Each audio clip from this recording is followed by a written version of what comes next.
خێزان بناغەی کۆمەڵگەیە، بۆیە تێکچوونی دەبێتە هۆی وێرانبوونی کۆمەلگا و لەو پێناوەشدا کۆمەڵی دادگەری هەمیشە پارێزگاری لە پێگەی خێزان کردووە و دژی هاوردەکارانی بیری نامۆوەستاوەتەوە و بەردەوامیش دەبێت لە هۆشیارکردنەوەی خەڵک لە مەترسیەکانی ئەو بیرە نامۆیانە و پاراستنی یەکەی خێزان.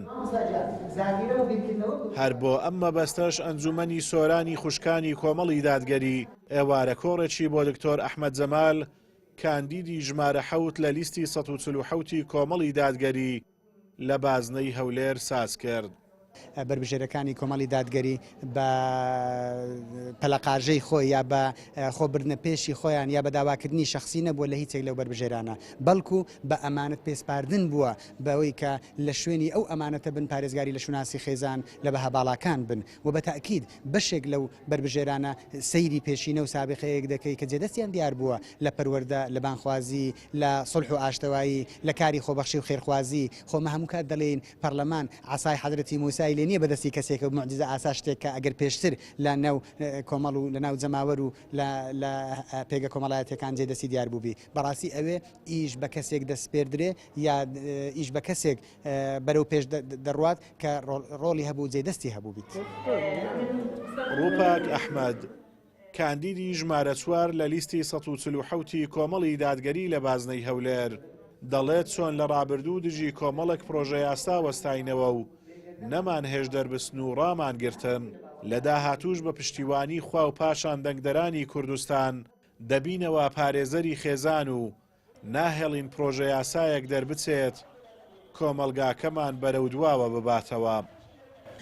و چەندین پێشنیازە یاسا و پرۆژە یاسامان ئێمە ڕەت کردو نەمان هێش دەربچێت لە پەرلەمانی کوردستان کە دەلالەت بوو لەسەر هەڵوەشانەوە و لێکەڵوەشانەوەی خێزان و هەروەها پەرتەوازەکردنی تاچی کۆمەڵگەی کوردەواری یەک لەوانە یاسای توندوتیژی خێزانی پێشنیازە یاسای توندوتیژی خێزانی کە ئێمە نەمان هێش لە پەرلەمانی کوردستان دەرچێ و هەروەها یاسایەکی تر کە بەنهێنی لە پەرلەمان نیەتیان وابوو کە بیڕوێن و وارووا پەخشی ڕاستە و خۆیان کوژاندەوە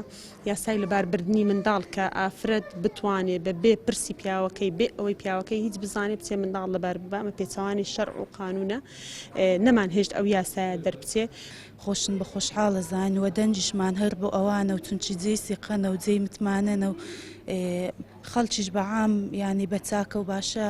باسییانەکەن و ناویان ئەبەن و لە هەموو کۆڕک و کۆبوونەوەچی چونچی ئینسان ئەم پێم وایە ئەگەر دینی هەبوو لە دنیا و قیامەت ئینسان لی ئەمینەبی لە دەست و زوبانەوە مشتەچی. دەسەڵاتدارە ئەلمانیەکانی کوردستان لە کاتی بانگەشەی هەڵبژاردن بە وتابری قەدارەکانیان بۆ خۆڵچاوکردنە چاوی خەڵک خۆیان واوێ نادەکەن کە پارێزەری بەها پیرۆزەکانی ئیسلام بن،